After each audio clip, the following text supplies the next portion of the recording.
Welcome to AmA Media. Please like, share, and subscribe to the channel if you like what you see.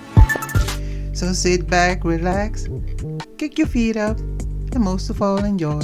Much love. The Hammersmith Ghost is a recurring ghost of a 19th century suicide victim in Hammersmith, London, responsible for a murder in a case of mistaken identity. Around 1802, a local man committed suicide and was buried in St. Paul's churchyard in Hammersmith. Reports of his ghost lurking in the churchyard began to circulate in October 1803. The figure, dressed in white robes, achieved quick notoriety and terrorized passers-by at night. By December that year, the ghost was said to attack a wagon and passengers and to assault people in lanes near the church. On December 31st, the ghost allegedly attacked and choked a man named Thomas Groom as he approached the churchyard. A newspaper account told the ghost wrapping its spectral arms around a woman who fainted. Kindly neighbors led her home, whereupon she took to her bed and never again rose, the account said. Another witness saw the ghostly figure discard a white tablecloth and run, which suggested that a live person was impersonating the ghost. Meanwhile, a bricklayer named James Millwood had been mistaken for the ghost. Millwood wore his trade clothes, white flannel and a white apron, in the vicinity of St. Paul's after dark. He accidentally scared two women and a man, but assured them he was not a ghost. He threatened to punch the man in the head. Millwood was advised by friends not to wear white around the church because of the ghost reports, but he ignored the advice. Francis Smith, a vigilante customs officer, took it upon himself to hunt down the ghost. Armed with a rifle, Smith went drinking at the Black Lion Lane and pub near the church on January 3rd, 1804, and then went out on ghost patrol. Around 11 p.m., he spotted a figure in white. Smith challenged the figure, but it kept moving toward him. He fired his gun. The figure proved to be Millwood, who was instantly shot dead.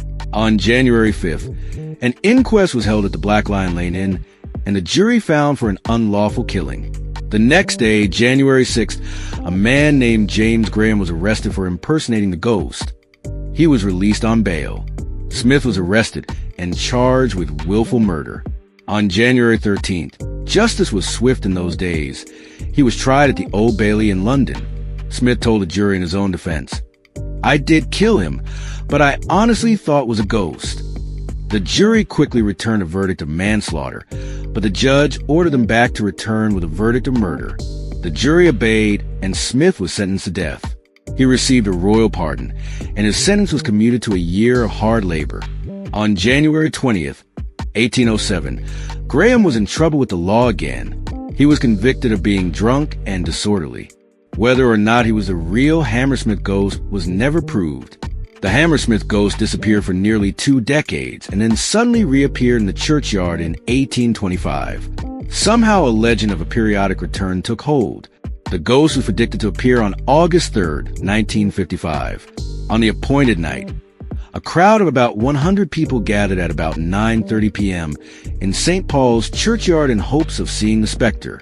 More than 10 hoaxes were pulled, and police escorted 3 ghosts from the premises. By midnight, most of the crowd had gone home, disappointed at seeing nothing. At midnight, 17 people reported seeing the ghost. A newspaper account reported that something in white wafted out of the northwest doors of the church, which were locked, and drifted over to a lone tomb belonging to Fenn and Colville family members who had died between 1792 and 1848. The ghostly figure was brilliant white and had no legs, according to witnesses. It floated over the tomb for about 20 seconds and then vanished into it. 3 women said that prior to the appearance of the ghost, they heard an unusual rushing sound, like a sudden wind. The Hammersmith Ghost was predicted to appear on August 3rd, 2005. Despite media publicity, only about a half-dozen people gathered in the churchyard. No phenomena were experienced. Several waited until 1 a.m. Why did the ghost fail to appear? Recurring or anniversary ghosts sometimes die without explanation. Perhaps whatever powers their appearance loses energy over time. Change of environment also may be a factor. The churchyard itself is much the same as it was in the early 19th century, but the surrounding area has been considerably built up with roads and a highway. Construction seems to be a factor in the disruption of many hauntings. Thanks for watching this video. I hope you come back soon. So till the next time, much love.